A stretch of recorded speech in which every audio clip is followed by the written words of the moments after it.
Hello everyone, कैसे हैं आप सभी। आज के इस सेशन में हम fundamental of physical geography class 11th की एनसीईआरटी हम डिस्कस कर रहे हैं और इसमें यूनिट 5 को हम डिस्कस करने जा रहे हैं। तो इससे प्रीवियस सेशन में fundamental of physical geography 11th class की एनसीईआरटी में हमने बेसिकली सबसे पहले जो ज्योग्राफी की ब्रांचेज है और ज्योग्राफी का इवोल्यूशन कैसे हुआ उसके बारे में देखा था। और उसके बाद में हमने लिथोस्फीयर के बारे में देखा था, यानी पृथ्वी की सतह के बारे में देखा था। और हमने इंटीरियर ऑफ अर्थ के बारे में देखा था, वोल्केनो, अर्थक्वेक और इनके कारण है क्या है, प्रभाव क्या है, इनके बारे में डिटेल से डिस्कस की थी। और उसके बाद हमने जो लिथोस्फीयर पे जो प्लेटो का मूवमेंट होता है, इसी प्रकार से हमने सबसे पहले वेगनर का सिद्धांत पढ़ा था। और उसके बाद में हैरी हेजलहेस का सी फ्लोर सेपरेटिंग थ्योरी पढ़ी थी। सी इसके बाद में हमने प्लेट टेक्टोनिक थ्योरी पढ़ी थी। और उसके बाद में हमने बेसिकली जो वेरियस टाइप के लैंडफॉर्म्स क्रिएट होते हैं अपर दोनों और निक्सपन के पॉइंट ऑफ व्यू से, उसमें हमने बाय रनिंग वाटर, विंड और ग्लेशियर के मूवमेंट की वजह से जो टोपोग्राफी निर्मित होती है उसके बारे में पढ़ा था। और उसके बाद में हमने बेसिकली क्लाइमेट के बारे में देखा था कि सबसे पहले हमने वायुमंडल के कंपोनेंट के बारे में देखा था। और उसमें हमने बेसिकली तीन कंपोनेंट पढ़े थे। पहला गैसों के बारे में पढ़ा था, जिसमें नाइट्रोजन है, ऑक्सीजन है, हाइड्रोजन, हीलियम, ऑर्गन, इनके बारे में डिटेल से देखा था। फिर हमने वाटर वेपर के बारे में देखा था। और इसी प्रकार से तीसरा जो मेजर कंपोनेंट है वो है डस्ट पार्टिकल, तो इसके बारे में देखा था। उसके बाद में हमने एटमॉस्फेयर की लेयर्स के बारे में देखा था, ट्रोपोस्फेयर, मेसोस्फेयर, एक्सोस्फेयर, ठीक है। और सौर मंडल, समताप मंडल, मध्य मंडल, आयन मंडल, ये सारी चीज़ें देखी थी। उसके बाद में हमने जो एटमॉस्फेरिक एयर सर्कुलेशन है, जो विंड सर्कुलेशन है, उसके बारे में डिटेल से डिस्कस किया था। तो आज हम क्लाइमेट के बाद में जो इम्पोर्टेंट पोर्शन बचता है हमारा, जैसे हमने शुरुआत में ज्योग्राफी पढ़ी थी उसमें पढ़ा था कि हमने तीन चीज़ें बेसिकली डिस्कस की थी। इसमें सबसे पहले लिथोस्फीयर यानी स्थल मंडल के बारे में देखा था। उसके बाद में हमने वायुमंडल के बारे में देखा, ठीक है, एटमॉस्फेयर के बारे में। उसी प्रकार से अब हम जो हाइड्रोस्फीयर है, ठीक है, जो हाइड्रोस्फीयर है यानी जल मंडल है, उसके बारे में देखें। तो इससे पहले हमने स्थल मंडल के बारे में डिस्कस कर लिया, वायुमंडल के बारे में डिस्कस कर लिया। अब हमारा नंबर है जल मंडल को देखने का, यानी जो ओशन है, ओशन में किस तरह की टोपोग्राफी बनती है। और जो ओशन वाटर का टेम्परेचर क्या है, सैलिनिटी क्या है, डिस्ट्रीब्यूशन क्या है, ठीक है, इनके इनको कौन कौन से कारक प्रभावित करते हैं। उसी प्रकार से जो महासागरीय धाराएं हैं उनका क्या पैटर्न रहता है, वो किस डायरेक्शन में मूव करती है, उनकी डायरेक्शन का कारण क्या है, यानी मूवमेंट का कारण क्या है उनका। ये सारी चीज़ें हम डिटेल से डिस्कस करेंगे, ठीक है। तो इससे पहले जो चैप्टर आज हम डिस्कस करने जा रहे हैं, यानी जो जलीय चक्र डिस्कस करेंगे, उसमें हम बेसिकली जो ओशियन टोपोग्राफी है, कॉन्टिनेंटल शेल्फ है, स्लोप है, अबेसल प्लेन है, ट्रेंच है, इनका हमने प्रीवियस सेशन में एक बार और डिस्कस किया था। आपको याद हो तो हमने जब स्थल मंडल पढ़ा था उस समय हमने जो प्लेटो के संचरण से संबंधित जो प्लेट टेक्टोनिक थ्योरी पढ़ी थी, और सी फ्लोर सेपरेटिंग थ्योरी पढ़ी थी, कॉन्टिनेंटल ड्रिफ्ट थ्योरी पढ़ी थी, यानी मास जो महाद्वीपीय प्रवाह सिद्धांत था वेगनर का। तो ये थ्योरियों में हमने बेसिकली चीज़ें डिस्कस कर लिए। बेसिकली आज हम जो जनरल व्यू है कि ओशियन क्या होते हैं, ओशियन की टोपोग्राफी क्या है और जल का वितरण क्या है, ये सारी चीज़ें इस चैप्टर में देखेंगे, ठीक है। उसके बाद में हमारा जो इकाई 5 का नेक्स्ट जो यूनिट है वो है पॉइंट है वो महासागर है, जिसमें अंत समुद्री उच्चावच है, जो टोपोग्राफी है, सलानिटी यानी लवणता है, तापमान का वितरण है, जो महासागरीय तरंगे हैं उनके बारे में देखेंगे, ज्वार भाटा है और महासागरीय धाराएं हैं, ठीक है। तो काफ़ी इंटरेस्टिंग पोर्शन रहने वाला है, ठीक है। और आज के इस चैप्टर में हम बेसिकली ये हाइड्रोस साइकिल है, जो जल चक्र है, उसके बारे में देखेंगे। और जो कॉन्टिनेंटल शेल्फ स्लोप हो, ठीक है, ये चीज़ें हम डायग्राम के पॉइंट ऑफ व्यू से अच्छे से डिस्कस करेंगे, ठीक है। तो मेक श्योर कि आप इस यूट्यूब चैनल को सब्सक्राइब कर लें, वीडियो को लाइक करें, फ्रेंड के साथ में शेयर करें और अपना वैल्यूएबल फीडबैक भी दें, ठीक है। तो चलिए, हमारा जो इम्पोर्टेंट पोर्शन है अध्याय नंबर 13 है इस पुस्तक का, और आज हम महासागरीय जल के बारे में देखेंगे, ठीक है। तो शुरुआत में कुछ बेसिक चीज़ें जो जो चैप्टर होता है उसको कोरिलेट करती है। एक बार इसको देखते हैं कि यहाँ पे क्या बोला है कि जल के बिना जीवन की कल्पना नहीं कर सकते हम, ठीक है। कर सकते हैं क्या? बिल्कुल नहीं कर सकते हैं, ठीक है। और जल ही जीवन है, हम कहीं कोट कोट लिखा हुआ पढ़ते हैं किसी स्कूल पर, किसी जो रिजर्वायर होता है उसके इंस्ट्रक्शन पॉइंट ऑफ व्यू है, ठीक है। और जल पृथ्वी पर रहने वाले सभी प्रकार के जीवों के लिए आवश्यक घटक है। और पृथ्वी के जीव सौभाग्यशाली है कि यह एक जलीय ग्रह है, यानी यहाँ पे जल मिलता है पृथ्वी की सतह पर, अन्यथा हम लोगों का कोई अस्तित्व नहीं होता। और हमारे सौरमंडल का दुर्लभ पदार्थ है, यानी जो जल है वो हमारे सौरमंडल का दुर्लभ पदार्थ है। उसी प्रकार से सूर्य अथवा जो सौरमंडल है उसमें अन्यत्र कहीं जल नहीं मिलता है। ठीक है। सौभाग्य से हमारी पृथ्वी के धरातल पर जल की प्रचुर आपूर्ति होती है, इसीलिए इसको नीला ग्रह यानी ब्लू प्लेनेट भी कहा जाता है इसको, पृथ्वी को। ठीक है, तो ये याद रखना, ब्लू प्लेनेट पृथ्वी को कहते हैं, आप सभी को पता है। ठीक है, तो अब हम जो नेक्स्ट इंपॉर्टेंट पॉइंट है वो है जलीय चक्र। अब जल है जो एक चक्रीय संसाधन है। चक्रीय संसाधन का मतलब है कभी ये वातावरण में रहता है, वायुमंडल में, कभी ये सतह पर रहता है, कभी महासागरों में चले जाता है, कभी जो पृथ्वी की लहर से आंतरिक भाग है वहां पे चला जाता है, जैसे हम ट्यूबवेल के माध्यम से निकालते हैं बाद में। और जिसका प्रयोग एवं पुनः प्रयोग किया जा सकता है, यानी एक बार यूज करने के बाद में वो जब वापस यूज यूज के पॉइंट ऑफ व्यू से उपलब्ध होता है तो उसको दोबारा हम यूज करते हैं। जल एक चक्र के रूप में महासागरों से धरातल और धरातल से महासागरों तक पहुंचता है, यानी महासागर से पहले धरातल पर आता है। धरातल पर कैसे आता है, अब अभी हम देखेंगे। संघनन होता है, फिर वर्षा होती है, फिर रन ऑफ होता है, उसी प्रकार से धरातल से वापस महासागरों में चला जाता है। ठीक है, अब यहाँ पे एक चीज ये मतलब डिटेल से देख लेते हैं थोड़ा, कि जैसे फॉर एग्जांपल यहाँ पे महासागर है, यहाँ पे ये महासागर दिख रहा है आपको। ठीक है, ये वाला पोर्शन महासागर है, यहाँ से वाष्पीकरण हुआ। वाष्पीकरण के बाद में वायु में सॉरी वायुमंडल में जो इवोपोरेशन है वो जाता है ह्यूमिडिटी के पॉइंट ऑफ व्यू से। और हमने पढ़ा था कि जो डस्ट पार्टिकल होते हैं, राख होती है, धूल होती है, उसके चारों तरफ जल की बूंदें जमनी शुरू होती है, तो बाद में संघनन का प्रोसेस स्टार्ट होता है। ठीक है, अब संघनन का प्रोसेस स्टार्ट होने के बाद में बादल बनते हैं, और बादल बनने के बाद में एक टाइम तक ऐसी सिचुएशन हो जाती है कि जो संघनन बनने की प्रोसेस थी उसमें जल इतना इकट्ठा हो गया कि ग्रेविटी की फोर्स की वजह से वो धरती की तरफ गिरने लगता है।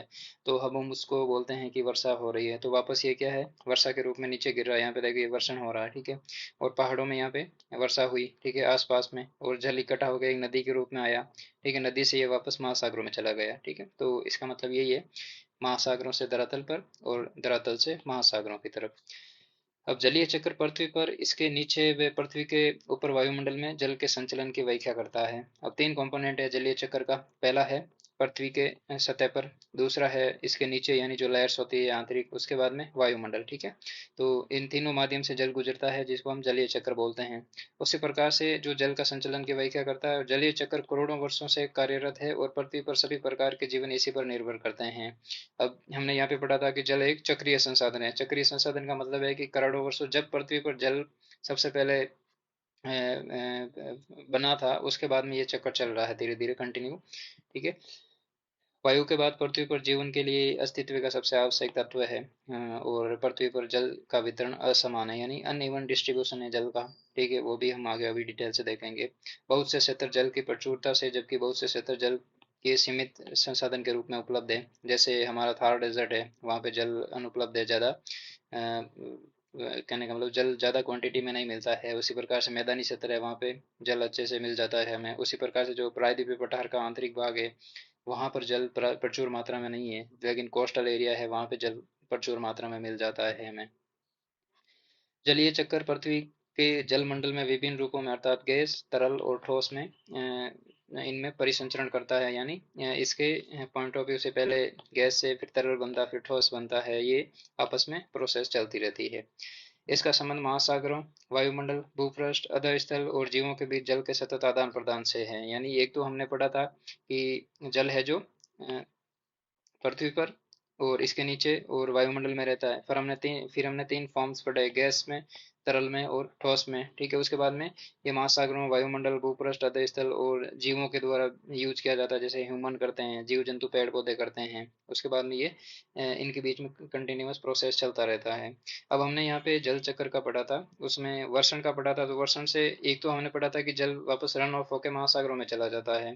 दूसरा ये होता है कि जो जल है वो गहराई में भी जाता है, जैसे भूमिगत प्रवाह होता है। यहाँ से जल है जो जल का मृदा में वेदन होगा, यानी जो सॉइल पार्टिकल है उन्होंने जल को रिस लिया था। ठीक है, उसके बाद में वो भूमिगत जल के रूप में प्रवाह होने लगा, और कालांतर में वो ह्यूमन द्वारा यूटिलाइज कर लिया गया है। ठीक है, तो इस प्रकार से ये जलीय चक्र बनता है बेसिकली में। अब यहाँ पे जो जल चक्र के घटक एवं प्रक्रियाएं क्या क्या है, सबसे पहले घटक देखते हैं और उनका प्रोसेस देखते हैं कि जल किस प्रकार से एक स्थान से दूसरे स्थान पर मूव करता है।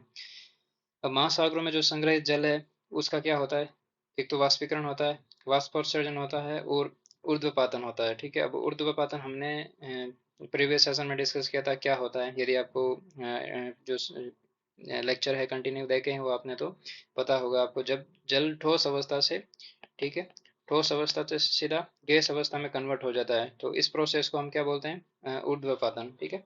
तो उसी प्रकार से वायुमंडल में जल है उसका पहले संघनन होता है, ठीक है, फिर वर्षण होता है। उसी प्रकार से जो हिम एवं बर्फ में पानी का संग्रहण है वो उसका क्या प्रोसेस है कि हिम पिघलने पर नदी नालों के रूप में बहता है। अब हमारी जो गंगा नदी है, यमुना नदी है, ये सारी नदियां हिम पिघलने से बनी हैं। उसी प्रकार से धरातलीय जल का बहाव अब जल धारा के रूप में होता है, ताजा हो जाता है, जल संरक्षण का, जल संग्रहण का एवं रिसाव भी हो जाता है, मतलब जमीन में भी चला जाता है। गंगा नदी अपने साथ में जल लेके आती है, इसका मतलब ये नहीं है कि जितना हिमालय क्षेत्र में मिला उतना 100% वो महासागर में ले जाके डिस्चार्ज करेगी। ठीक है, बीच में कुछ पोर्शन ह्यूमन द्वारा यूटिलाइज होता है, कुछ बायोडाइवर्सिटी द्वारा होता है, कुछ पेड़ पौधे जीव जंतु जो बायोडाइवर्सिटी में आ गई उसके द्वारा यूटिलाइज होता है, और कुछ पोर्शन है जो जमीन के अंदर भी जाता है, जो ग्राउंड वाटर टेबल है वो भी वापस रिचार्ज होती है। उसी प्रकार से भौम जल का संग्रहण होता है। ठीक है। अब भौम जल के संग्रहण का जो प्रोसेस है वो है विसर्जन और झरने। ठीक है, झरने है जो जमीन की जो वो ग्राउंड वाटर टेबल है उसको चार्ज करते हैं। उसी प्रकार से विसर्जन होता है, डायरेक्ट नदी नालों द्वारा किसी कुएं में या ट्यूबवेल में जल जाता है। ठीक है। तो ये बेसिकली इनके घटक है और प्रक्रियाएं हैं। तो एग्जाम में कभी क्वेश्चन पूछ ले आपसे, चार ऑप्शन दे देंगे और इनमें से पूछेंगे कि कौन सा मैच नहीं कर रहा है, तो ये चीज़ ध्यान रखनी है आपको। उसी प्रकार से नेक्स्ट है कि पृथ्वी पर पाए जाने वाले जल का लगभग 71% भाग महासागरों में पाया जाता है, और शेष ताजे जल का जल के रूप में हिमानियों, हिमटॉपियों, भूमिगत जल, झीलें, मृदा की आर्द्रता, वायुमंडल, सरिता और जीवों में संग्रहित है। यानी 71% पोर्शन तो महासागरों में है, और जो 29% पोर्शन बच गया वो कहाँ है? स्थल लैंड पर स्थित है। ठीक है। तो इसी प्रकार से नेक्स्ट है कि धरातल पर गिरने वाले जल का लगभग 59% जो पोर्शन है वो महासागरों एवं अन्य स्थानों से वाष्पीकरण द्वारा वायुमंडल में चला जाता है। यानी जो धरातल पर जल गिरता है, यानी जो लैंड स्फेयर लिथोस्फेयर है हमारा, पृथ्वी का क्रस्ट है, जहाँ पर लैंड पार्ट है वहाँ पर जो जल गिरता है उसका 59% पोर्शन है वो महासागरों एवं अन्य स्थानों से वाष्पीकरण होकर वायुमंडल में चला जाता है, और शेष भाग धरातल द्वारा धरातल पर बहा बहता है, और इससे कुछ पोर्शन है जो भूमि में रिस जाता है और कुछ भाग हिमनद के रूप में ले लेता है, यानी जो हिम नदियां होती है उसके रूप में ले लेता है। तो अब आपसे एग्जाम में क्वेश्चन ऐसे पूछेंगे कि धरातल पर गिरने वाले जल का कुल जल का कितना परसेंट पोर्शन है जो धरातल पर बहता है, भूमि में रिसता है और कुछ भाग हिमनद के रूप में चला जाता है। ठीक है। तो आपको याद रखना है कि जो लगभग 59% के बाद में जो पोर्शन बचता है, ठीक है, यहाँ पे कितना बच रहा है? ठीक है, 50 माइनस लेस कर ले तो बाद में जो पोर्शन बचता है वो बेसिकली धरातल पर रहता है, और उसी प्रकार से भूमि में रिस जाता है और हिमटोपियों में और हिम नदी के रूप में आकार ले लेता है। ठीक है। तो ये 71% पोर्शन तो महासागरों में रहता है और 29% धरातल पर रहता है। अब जो वर्षा के रूप में धरातल पर गिरता है तो उसका 59% पोर्शन तो वापस वाष्पीकरण हो जाता है। ठीक है।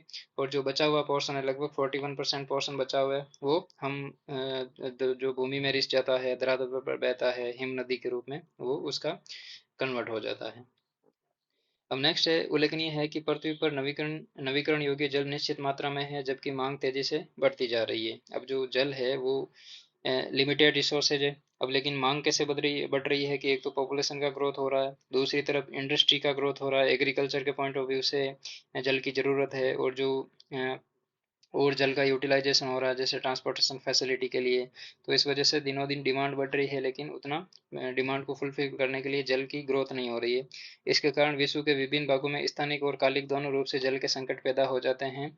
नदी जल के प्रदूषण ने इस संकट को और अधिक बढ़ा दिया है। अब एक तो जो नेचुरल जो संकट है वो तो बढ़ ही रहा है, अब दूसरी तरफ जो नदियां हैं जैसे फॉर एग्जांपल यमुना नदी है, उसका दिल्ली में क्या हालत होता है आए दिन न्यूज में आता रहता है। ठीक है। उसी प्रकार से जो दूसरी नदियां हैं वो भी प्रभावित हो जाती है, सॉरी प्रदूषित हो जाती है। तो इस वजह से ये संकट और अधिक बढ़ जाता है।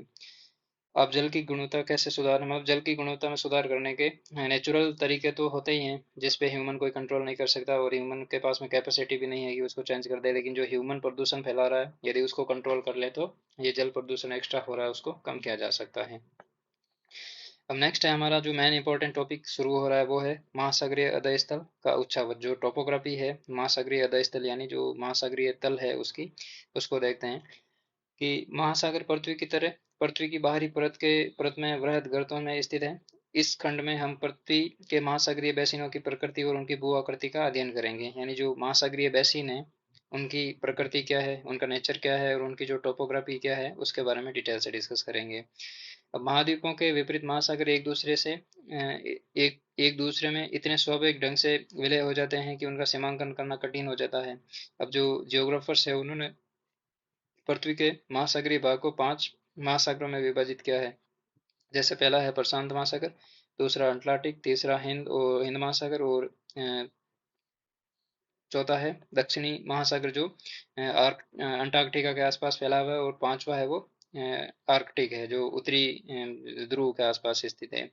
अनेक समुद्र, खाड़ियां, गल्फ और अन्य जो निवेश इकाई हैं इन 5 बड़े महासागरों के भाग हैं। जैसे फॉर एग्जांपल साउथ चाइना सी हो गया, ओखोटक सी हो गया, ठीक है, येलो सी हो गया, ये प्रशांत महासागर के पोर्शन है।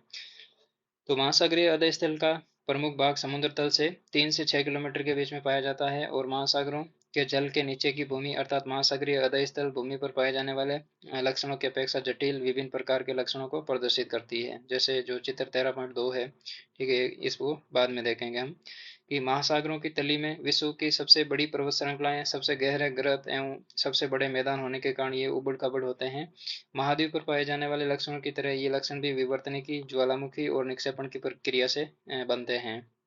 अब एक चीज क्लियर कर लीजिए कि हमें जो लैंड सरफेस पे हमें जो आंखों से चीजें दिख रही है, कहीं पर पर्वत है, ठीक है, कहीं पर पर्वत है, कहीं पर वापस पठार आ गया, कहीं पर मैदान आ गया, ठीक है, उसी प्रकार से कहीं पर जो रिफ्ट वैली आ गई, ठीक है, उसी प्रकार से वापस जो अन इवन जो टोपोग्राफी है उसके पॉइंट ऑफ व्यू से आ गई। तो हमें जैसी सतह पर हमें लैंड सरफेस पे दिख रही है, वैसी की वैसी टोपोग्राफी महासागरों में भी स्थित है। वहाँ पे कहीं पे सी माउंट है जो वोल्केनिक इरप्शन से बनते हैं, वहाँ पे सी प्लेट्यू है, सी अवेसल प्लेन्स है, मैदान है, कहीं पे जो गहरी खाइयाँ हैं, गर्त है, उनको ट्रेंच बोलते हैं, वो है, ठीक है। तो जैसी टोपोग्राफी हमें लैंड सरफेस पे देखने को मिलती है, वैसी की वैसी टोपोग्राफी हमें महासागरों में भी देखने को मिलती है, ठीक है। अब यहाँ पे चित्र 13.2 है, उसमें 3 पोर्शन दिए हुए हैं। पहला है महासागरीय किनारा, दूसरा है गंभीर महासागरीय बेसिन और तीसरा है मध्य महासागरीय कटक, ठीक है।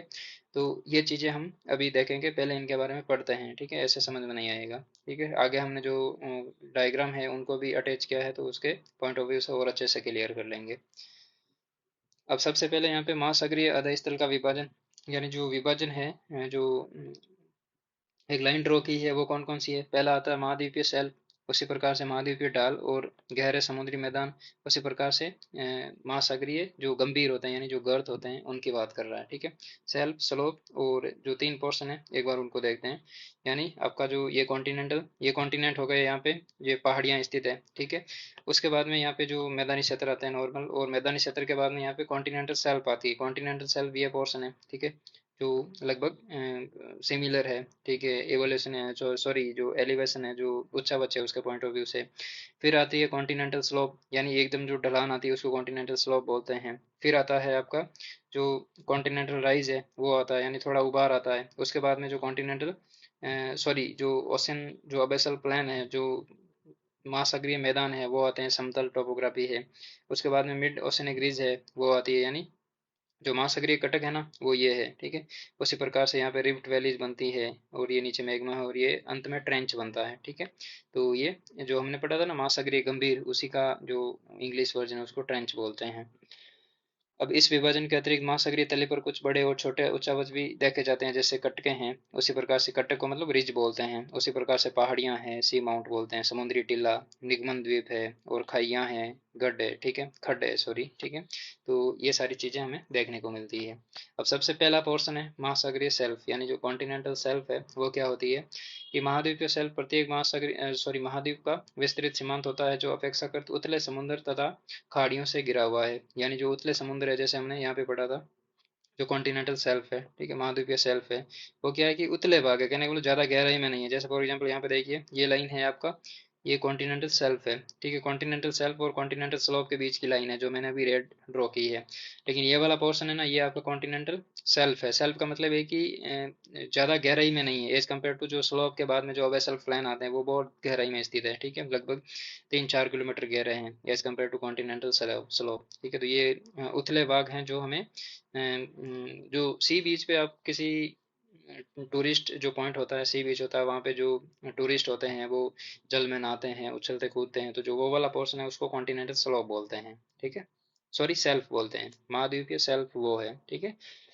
अब ये नेक्स्ट बोल रहा है कि ये महासागर का सबसे उतला भाग होता है जिसकी औसतन प्रवणता 1 डिग्री या उससे भी कम होती है। एग्जाम के पॉइंट ऑफ व्यू से इंपॉर्टेंट लाइन है कि जो महाद्वीपीय सेल्फ है उनकी ढलान कैसी होती है, तो वो 1 डिग्री से भी कम होती है। और ये सेल्फ अंततः तीव्र ढाल पर समाप्त होती है जिसे सेल्फ अवकाश कहते हैं, यानी जहाँ पे बाउंड्री आती है। हमने जो रेड पेन से रेडिंग से ड्रॉ किया था ना लाइन, ठीक है, ये आपका ये अंतिम पॉइंट पढ़ा था ना, सेल्फ अवकाश, ठीक है। सेल्फ अवकाश का मतलब है कि इसके बाद में इनकी छुट्टी हो जाती है, इनके बाद में जो महासागरीय ढलान है वो स्टार्ट होता है, ठीक है। अब यहाँ पे आगे बोला है कि महाद्वीपीय सेल्फों की चौड़ाई एक महासागर से दूसरे महासागर में भिन्न होती है। महाद्वीपीय सेल्फों की औसत चौड़ाई 80 किलोमीटर होती है, यानी जो एवरेज विड्थ होती है, चौड़ाई होती है, वो लगभग 80 किलोमीटर होती है। जैसे फॉर एग्जांपल यहाँ पे बात करें, एक बार इसको थोड़ा कलरलेस करते हैं, कलरफुल हो गया, ठीक है। अब ये जो यहाँ से लेके यहाँ तक जो चौड़ाई है ना, ये विड्थ है ना, ये एवरेज तो 80 किलोमीटर है, लेकिन कहीं पे हिंद महासागर में अलग है, प्रशांत महासागर में अलग है। उसका मेन कारण क्या है उसको अभी देखेंगे। कुछ सीमांतों के साथ सेल्फ नहीं होते हैं तथा अत्यंत संकीर्ण होते हैं, जैसा कि चिली के तट पर, सुमात्रा के पश्चिमी तट पर इत्यादि। यानी कुछ पोर्शन ऐसे ऐसे होते हैं जहाँ पर ये जो कॉन्टिनेंटल सेल्फ है ना, ये बिल्कुल भी प्रेजेंट नहीं रहता। जैसे फॉर एग्जांपल यहाँ पे देखिए, ठीक है, यहाँ पे ये मैदानी क्षेत्र है, ठीक है। अब जैसे ही मैदानी क्षेत्र के बाद में अब यहाँ पे तो ये कॉन्टिनेंटल सेल्फ आ गया, ठीक है, कुछ समतल पोर्शन आएगा, लेकिन इस साइड में ये समतल पोर्शन नहीं है बिल्कुल भी, ठीक है।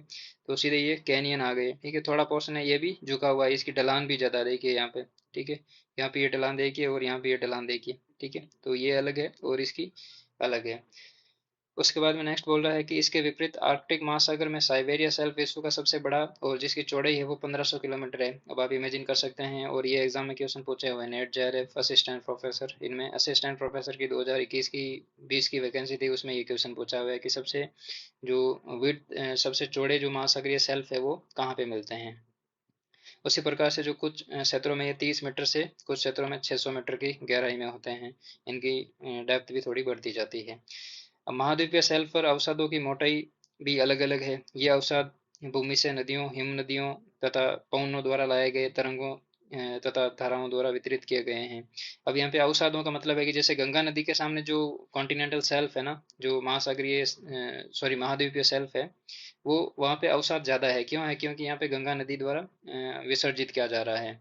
अब दूसरी तरफ जो जहाँ पे नदियाँ नहीं मिलती है महासागरों से, वहाँ पे जो कॉन्टिनेंटल सेल्फ है, जो महाद्वीपीय सेल्फ है, वहाँ पर अवसाद बिल्कुल ही कम मात्रा में मिलते हैं।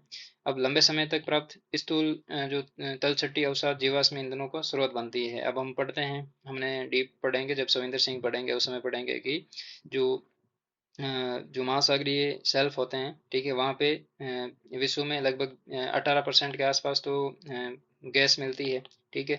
उसी प्रकार से लगभग 20% के आसपास जो ऑयल रिजर्वायर है, ठीक है, यानी जो पेट्रोलियम के रिजर्वायर है, वो कॉन्टिनेंटल सेल्फ में मिलते हैं। वो क्यों मिलते हैं?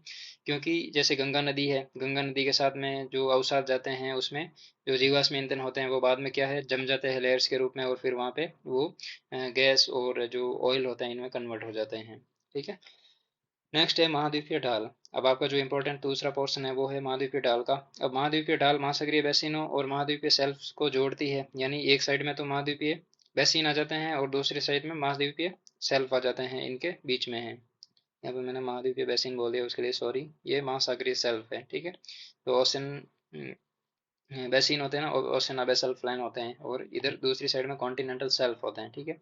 तो चीज़ें थोड़ी कंफ्यूजन वाली है, थोड़ा ध्यान रखना। और नेक्स्ट है यहाँ पे इसकी शुरुआत वहां से होती है जहां महाद्वीपीय सेल्फ की तीव्र ढाल जो वो है वो परिवर्तन हो जाता है, यानी जो कॉन्टिनेंटल सेल्फ होती है उसका तीव्र ढलान में परिवर्तन हो जाता है। जैसे फॉर एग्जांपल यहाँ पे इसको मैप, इस मैप को देखिए आप, यहाँ तक तो ये वाला पोर्शन है जो लगभग समतल दिखता है, तो ये कौन सा पोर्शन है? ये महाद्वीपीय सेल्फ है, ठीक है। अब जैसे ही महाद्वीपीय सेल्फ के बाद में ये तीव्र ढलान आती है ना, ठीक है, ये तीव्र ढलान वाला पोर्शन है ना, यहाँ से लेके यहाँ तक वाला, ये है आपका महाद्वीपीय ढाल, ठीक है। इंपॉर्टेंट है, याद रह जाएगा। अब यहाँ पे आगे बोल रहा है कि इसकी प्रवणता है जो, यानी इसकी डिग्री जो ढलान है वो 2 से 5 डिग्री के बीच में होती है। ढाल वाले प्रदेश की गहराई 200 मीटर से 3000 मीटर के बीच में होती है। यानी इन जो डेप्थ होती है वो लगभग 200 से 3000 मीटर के बीच में होती है, जबकि हमने जो महाद्वीपीय सेल्फ है उनकी ढलान कितनी पड़ी थी? 30 मीटर से 600 मीटर के बीच में, ठीक है। तो कॉन्टिनेंटल सेल्फ की तुलना में जो कॉन्टिनेंटल स्लोप है उसकी ढलान अधिक रहती है, क्योंकि इसके वर्ड से प्रतीत होता है कि ये ढाल का बोल रहा है। अब ढाल का किनारा महाद्वीपों की समाप्ति को इंगित करता है। इसी प्रदेश में कैनियन है, जो गंभीर जो खाइयां हैं, जो खड्ड होते हैं वो दिखाई देते हैं, खाइयां दिखाई देती है। जैसे फॉर एग्जाम्पल यहाँ पे आपको दिख रहा होगा, ठीक है, ये वाला पोर्शन है, ठीक है। अब यहाँ पे ये कैनियन बना हुआ है, ठीक है, जो ये गर्त है, जैसे यहाँ पे लिखा हुआ महासागरीय गर्त। अब इसके बाद में नेक्स्ट है गंभीर सागरीय मैदान। एक बार इसको डायग्राम है उसमें देखते हैं। अब ये वाला पोर्शन दिख रहा है आपको, एक मिनट इसको थोड़ा कलरलेस करते हैं। अब ये वाला पोर्शन दिख रहा है, यहाँ पे ये दो खाइयां दिख रही है, ये है आपका, ये कैनियन है, ठीक है। इस साइड में भी यहाँ पे ये दो बन रही है, ठीक है। तो ये क्या है, ये कैनियन बन रहे हैं, खड्डे बन रहे हैं, खाइयां बन रही है। अब नेक्स्ट है आपका गंभीर सागरीय मैदान। अब जो गंभीर सागरीय मैदान है वो महासागरीय बेसिन के मंद ढाल वाले क्षेत्र होते हैं।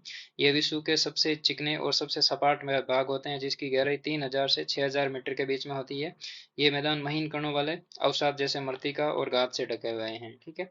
तो ये लाइन है ना, इसकी गहराई 3000 से 6000 मीटर के बीच में है। तो ये यूजीसी नेट में और उसी प्रकार से जो राजस्थान का सेट का एग्जाम हुआ था उसमें पूछा हुआ है, लेब असिस्टेंट में पूछा हुआ है। तो ये यूनिवर्सल क्वेश्चन है, कभी भी एग्जाम में कहीं पे भी पूछ सकते हैं।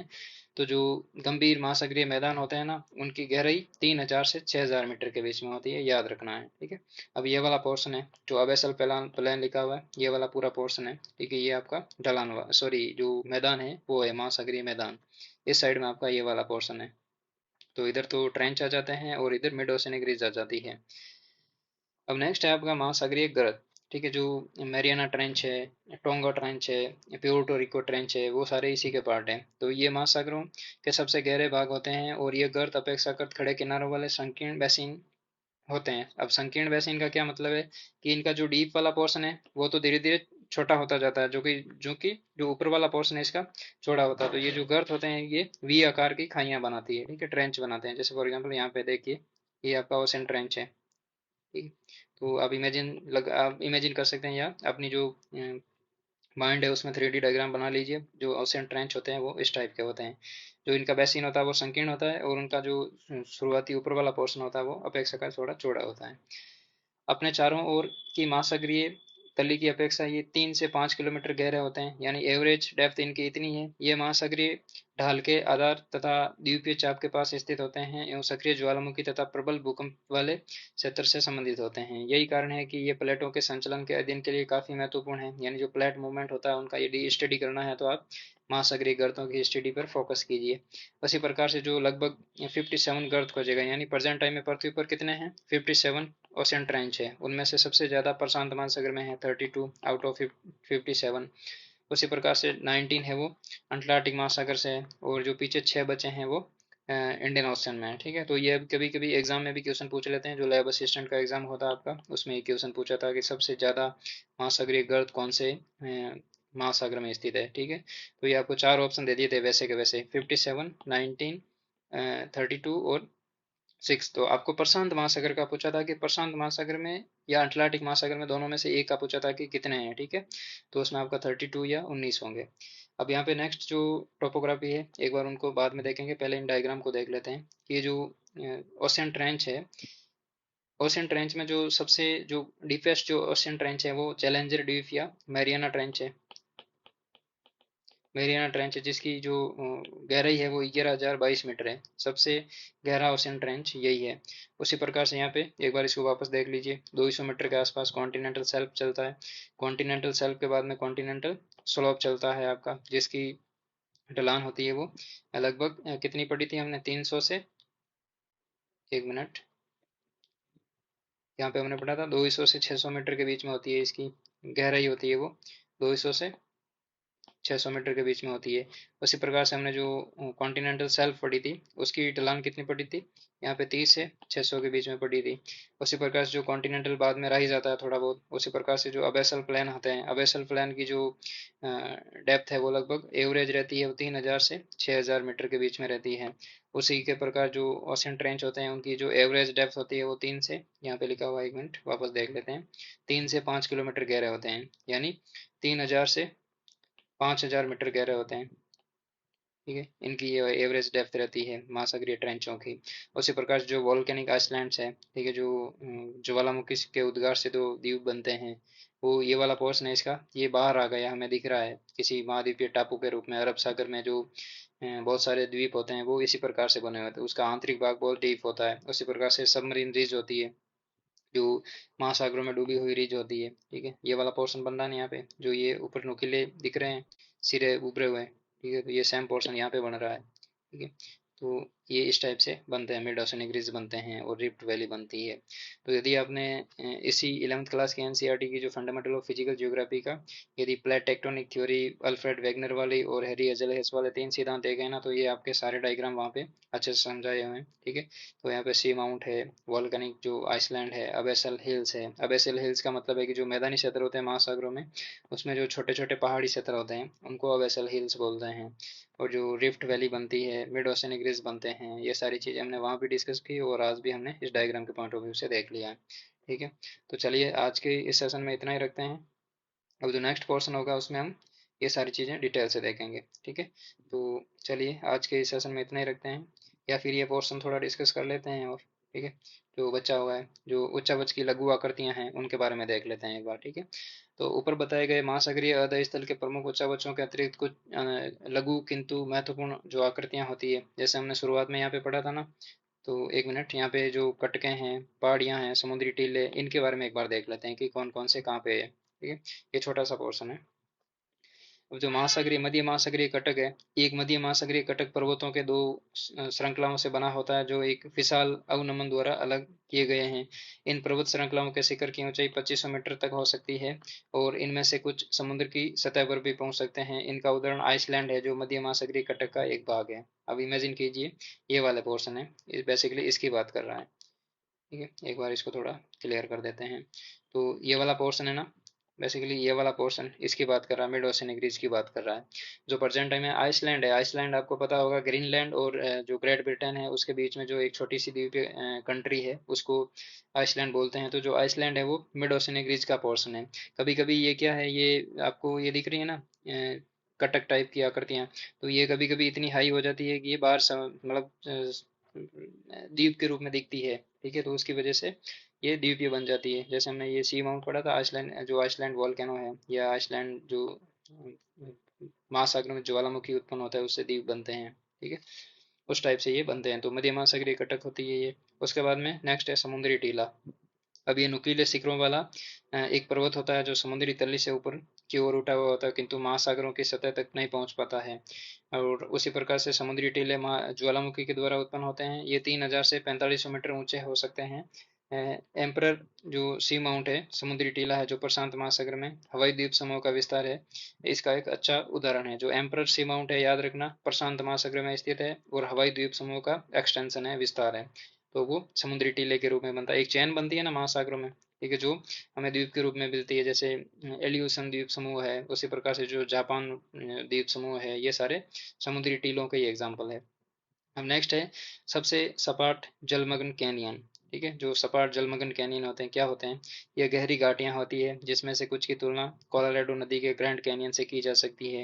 ये कई बार बड़ी नदियों के मुहाने के आगे की ओर विस्तृत होकर महाद्वीपीय शेल्फ हुए ढालों को आर पार काटती नजर आती है। हडसन कैनियन विश्व का सबसे अधिक जाना माना कैनियन है। तो याद रखना, हडसन कैनियन फेमस है।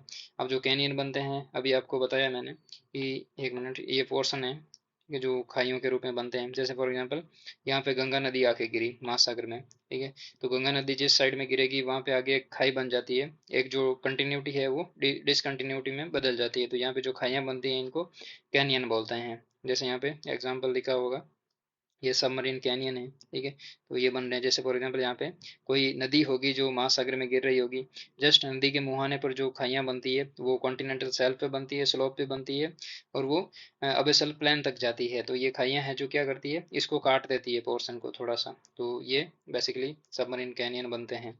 अब सबमरीन कैनियन के बाद में जो निगमन द्वीप समूह है, ठीक है, वो क्या होते हैं कि ये चपटे शिखर वाले समुद्री टीले हैं।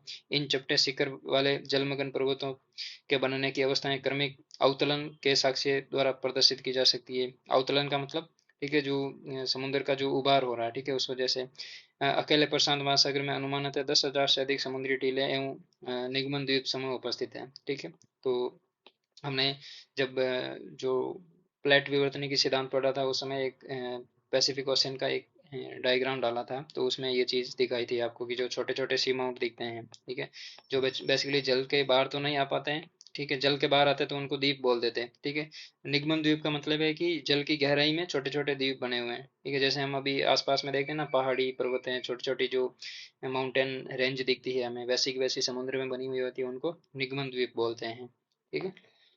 अब उसी प्रकार से नेक्स्ट इंपॉर्टेंट है प्रवाल द्वीप। अब प्रवाल द्वीप का क्या होते हैं कि ये उष्णकटिबंधीय महासागरों में पाए जाने वाले प्रवाल भित्तियों से युक्त निम्न आकार के द्वीप हैं, जो गहरे अवनमन को चारों ओर घेरे हुए होते हैं। ये समुद्र अनूप, जो अनूप का मतलब है कि जो ब्रैकिश वाटर होता है, उससे ये बनते हैं। उसी प्रकार से ये एक भाग हो सकता है, या कभी कभी ये साफ, खारे या बहुत अधिक जल के चारों तरफ से घिरे हुए हो सकते हैं, ठीक है।